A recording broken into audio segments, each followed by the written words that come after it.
বহু পুরনো এবং ঐতিহ্যবাহী একটি রেসিপি নিয়ে আজকে আপনাদের মাঝে হাজির হলাম। মিষ্টি কুমড়া দিয়ে গরুর মাংস। এটা অনেক পুরনো একটা রেসিপি, যেটা আপনারা হয়তো দাদি নানিদের হাতে খেয়েছেন, আবার অনেকে হয়তো খানওনি। কিন্তু আমি এই ঐতিহ্যবাহী রেসিপিটা আপনাদেরকে আজকে করে দেখাচ্ছি, যাতে করে আমাদের পরের প্রজন্ম এই রান্নাটা সম্বন্ধে জানে।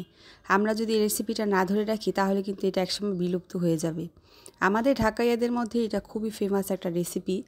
আমরা এটা খিচুড়ি দিয়েও খাই, আবার ভাত দিয়েও খাই।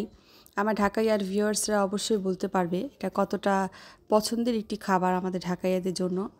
তো এখানে আমি আজকে কমপ্লিট রান্নাটা সরিষার তেল দিয়ে করছি। সরিষার তেলটাকে ভালো করে ঝরসে নিয়ে তারপরে এতে গরম মশলাগুলো দিয়েছি, তারপরে পেঁয়াজ বাটা, আদা রসুন বাটা, সব কিছু আপনারা তো সবাই কম বেশি মাংস রান্না জানেন, আপনাদের পছন্দ অনুযায়ী সেইভাবে আপনারা করে নিতে পারেন। আর যদি আমার রেসিপিটা ফলো করেন তাহলে আমি স্ক্রিনে আপনাদেরকে সব কিছু লিখিয়ে দিয়েছি, সেই অনুপাতে আপনারা দিয়ে নিতে পারেন।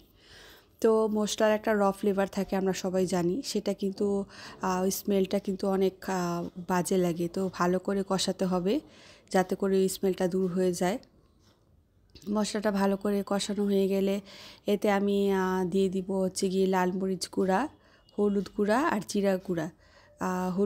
লাল মরিচের গুঁড়াটা আমি 1 চামচের মতো দিয়েছি, হলুদও আমি 1 চামচের একটু কম দিয়েছি, আর আধা চামচ জিরা দিয়েছি। জিরা বেশি দিলে ভালো লাগবে না, আধা চামচের মতোই আপনারা দিবেন বা 1/4 চামচের মতো দিবেন। তারপর দিয়ে দিচ্ছি স্বাদ মতো লবণ। আমি মশলাটাকে এখন ভাজতে থাকবো যতক্ষণ পর্যন্ত এটার কাঁচা স্মেলটা দূর না হয়ে যায়। তো আমার অমুসলিম ভাই বোনেরা যারা আছেন তারা হয়তো এই রেসিপিটা ট্রাই করে দেখতে পারেন মাটন দিয়ে, তাতে করেও কিন্তু খারাপ লাগবে না আমার মনে হয়। মাটন দিয়ে আপনারা এভাবে করে করতে পারেন। আমরা এখানে মাংসর পাশাপাশি সবজির পুষ্টিটাও পাচ্ছি, এটা কিন্তু বাচ্চাদের জন্য খুব ভালো একটা খাবার হতে যাচ্ছে। তো এভাবে করে একবার হলেও রান্না করে দেখবেন। মশলাটাকে আমি কষানোর পর মাংস দিয়ে তো আমি এখন খুব ভালো করে কষিয়ে নিচ্ছি, যাতে করে আমার মাংস থেকে বের হওয়া কমপ্লিট পানিটা যেন শুকিয়ে যায় আর তেল ভেসে আসে। তাহলেই আমাদের মনে বুঝে নিতে হবে যে মাংস কষানোটা হয়ে গেছে। দেখেন এরই মধ্যে কিন্তু আমার মাংস কষানো ডান, তেলটা সুন্দর মতো ভেসে এসেছে। আমি ভালো করে কষিয়ে নিয়েছি। আর ঝোলের ক্ষেত্রে আমি বলবো, ঝোলটা আপনারা একবারেই দেওয়ার চেষ্টা করবেন, বারবার পানি দিলে কিন্তু তরকারিটা পানসে হয়ে যাবে, তো এতে করে খেতে ভালো লাগবে না। তো আমি এখানে পানি দেওয়ার পরে এটাকে নিভু নিভু আছে প্রায় 40 মিনিটের মতো রান্না করেছি। তারপর যখন মাংসটা হয়ে এসেছে সেই অবস্থাতে আমি কিছু আলু অ্যাড করেছি আমার ছোটো মেয়ের জন্য।